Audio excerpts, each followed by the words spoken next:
Assalamualaikum warahmatullahi wabarakatuh. Kembali dalam mata pelajaran geografi. Kali ini merupakan pertemuan terakhir pada KD 3.3 mengenai pemanfaatan peta, penginderaan jauh, dan sistem informasi geografis. Adapun tujuan pembelajaran pada pertemuan kali ini yaitu menjelaskan mengenai analisis keruangan pada sistem informasi geografis atau SIG terkait potensi wilayah dan menjelaskan mengenai analisis keruangan pada sistem informasi geografis terkait kesehatan lingkungan. Materi yang pertama yaitu mengenai analisis keruangan pada sistem informasi geografis atau SIG terkait potensi wilayah. Menurut Undang-Undang Republik Indonesia Nomor 26 Tahun 2007 tentang penataan ruang, wilayah adalah ruang yang merupakan kesatuan geografis beserta segenap unsur terkait yang batas dan sistemnya ditentukan berdasarkan aspek administratif dan atau aspek fungsional. Potensi wilayah mencakup potensi fisik dan potensi non-fisik suatu wilayah, seperti sumber daya alam dan sumber daya manusia. Sumber daya alam adalah setiap materi atau energi yang berasal dari lingkungan alam yang digunakan oleh manusia.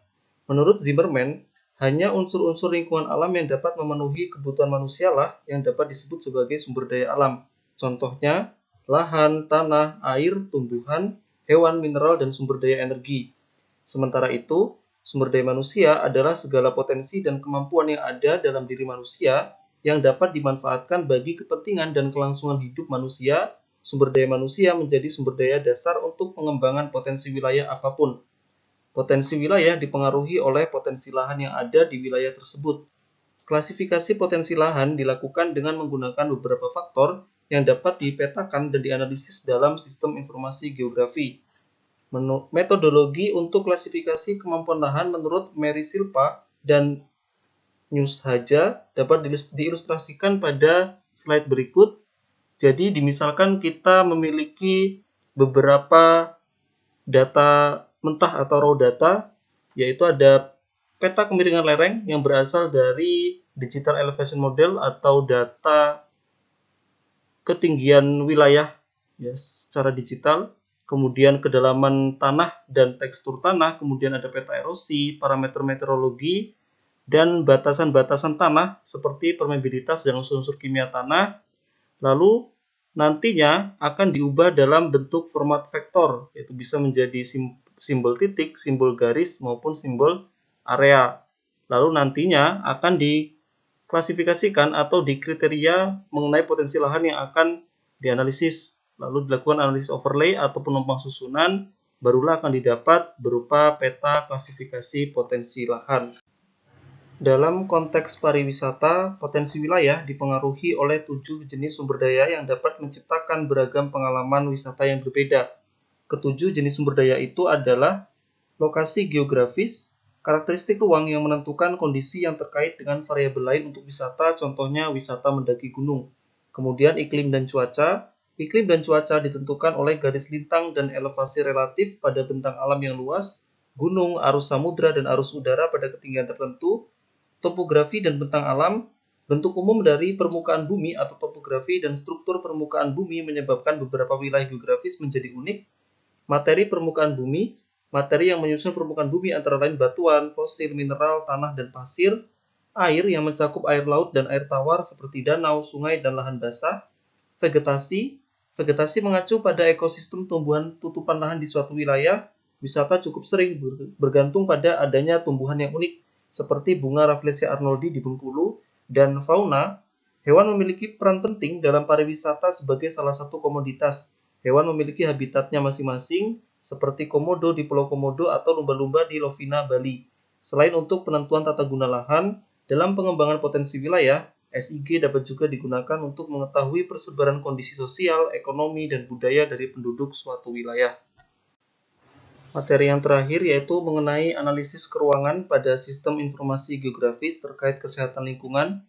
Menurut Undang-Undang Republik Indonesia Nomor 32 Tahun 2009 tentang perlindungan dan pengelolaan lingkungan hidup adalah kesatuan ruang dengan semua benda, daya, keadaan, dan makhluk hidup, termasuk manusia dan perilakunya, yang memengaruhi alam itu sendiri, kelangsungan kehidupan dan kesejahteraan manusia serta makhluk hidup lain. Lingkungan hidup yang baik dan sehat merupakan hak asasi setiap warga negara Indonesia. sebagaimana diamanatkan dalam pasal 28H Undang-Undang Dasar Negara Republik Indonesia tahun 1945. Kesehatan lingkungan dalam pandangan WHO merupakan suatu keseimbangan ekologi yang harus ada antara manusia dan lingkungan sehingga keadaan sehat manusia dapat terjamin. Sementara itu, menurut Himpunan Ahli Kesehatan Lingkungan Indonesia atau HAKLI, kesehatan lingkungan merupakan kondisi lingkungan yang mampu menopang keseimbangan ekologis yang dinamis antara manusia dan lingkungan untuk mendukung tercapainya realitas hidup manusia yang sehat, sejahtera, dan bahagia. Menurut Peraturan Pemerintah Republik Indonesia Nomor 66 Tahun 2014 tentang kesehatan lingkungan adalah upaya pencegahan penyakit dan atau gangguan kesehatan dari faktor risiko lingkungan untuk mewujudkan kualitas lingkungan yang sehat baik dari aspek fisik, kimia, biologi maupun sosial. Upaya kesehatan lingkungan menurut Pasal 162 Undang-Undang Republik Indonesia Nomor 36 Tahun 2009 tentang kesehatan ditujukan untuk mewujudkan kualitas lingkungan yang sehat, baik fisik, kimia, biologi maupun sosial, yang memungkinkan setiap orang mencapai derajat kesehatan yang setinggi-tingginya. Lingkungan sehat mencakup lingkungan permukiman, tempat kerja, tempat rekreasi, serta tempat dan fasilitas umum. Kesehatan lingkungan tentu saja sangat dipengaruhi oleh bahaya lingkungan. Organisasi Kesehatan Dunia memperkirakan bahwa bahaya lingkungan merupakan seperempat dari beban penyakit global. Bahaya lingkungan antara lain mencakup faktor-faktor yang pertama yaitu faktor biologis, seperti bakteri dalam makanan atau air minum dan serangga yang membawa penyakit. Kemudian faktor yang kedua yaitu faktor kimia, seperti timbal dalam tanah dan perumahan atau bahan kimia yang diolah di lokasi industri. Dan yang ketiga yaitu faktor fisik yang antara lain terkait dengan desain perumahan dan sistem transportasi. Bahaya lingkungan terkait erat dengan konsep lingkungan sebagai ruang kehidupan atau life space. Unsur-unsur lingkungan alam antara lain mencakup tanah, iklim, air, dan insekta. Unsur-unsur ini tentu saja menjadi bahan perhatian dalam pengawasan kesehatan lingkungan. Salah satu contoh penerapan SIG adalah penggunaan prosedur buffering untuk melihat daerah lokasi yang memiliki resiko tertular malaria. Penyakit malaria adalah penyakit yang disebabkan oleh infeksi yang ditularkan oleh faktor nyamuk Anopheles sp. Jarak terbang maksimal nyamuk Anopheles sekitar 3 km. Atas dasar jarak terbang ini, menurut John Fatriadiswandi dan Enda Stianingrum, kita dapat memetakan daerah buffer atau daerah jangkauan yang memiliki resiko tertular malaria. SIG juga dapat digunakan untuk melihat daerah-daerah yang berisiko dilanda bencana alam seperti longsor, tsunami, angin topan, dan letusan gunung berapi.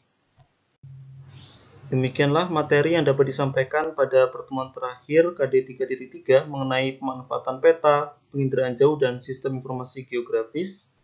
Terima kasih. Wassalamualaikum warahmatullahi wabarakatuh.